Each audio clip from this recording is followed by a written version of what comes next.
Dubai వేదికగా జరుగుతున్న Asia cup తుది పోరుకు చేరుకుంది.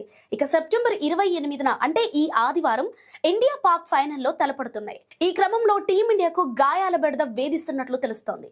ముఖ్యంగా లాస్ట్ మ్యాచ్ శ్రీలంకతో ఆడుతున్నప్పుడు టీమిండియా ప్లేయర్లు హార్దిక్ పాండ్యా, అభిషేక్ శర్మ కాస్త ఇబ్బంది పడినట్లు కనిపించారు. అయితే అభిషేక్ ఫిట్ గానే ఉన్నాడని బౌలింగ్ కోచ్ మార్కెల్ చెప్పడంతో ఇప్పుడు అందరి దృష్టి హార్దిక్ పాండ్యా మీద పడింది. ఎందుకంటే శ్రీలంక మ్యాచ్ లో మొదటి ఓవర్ వేసిన తర్వాత మళ్ళీ గ్రౌండ్ లోకి రాలేదు పాండ్యా. సో దీంతో ఫైనల్ మ్యాచ్ కు అందుబాటులో ఉంటాడా అనేది అనుమానంగా మారింది. ఇక ఈ టోర్నీలో ఇప్పటి వరకు ఓటమి లేకుండా అద్భుతంగా ఆడుతూ వచ్చింది. ముఖ్యంగా టీమిండియా విజయాలలో అభిషేక్ శర్మ కీలక పాత్ర పోషించాడు. ఇప్పుడు హార్దిక్ ఫైనల్లో ఆడకపోతే టీమిండియాకు ఒక రకముగా ఎదురు దెబ్బ అని చెప్పాలి. ఎందుకంటే మరోవైపు పాక్ జట్టు గత మ్యాచ్ లో చిన్న టోటల్ ను కాపాడుకొని ఆత్మవిశ్వాసంతో బరిలోకి దిగనుంది.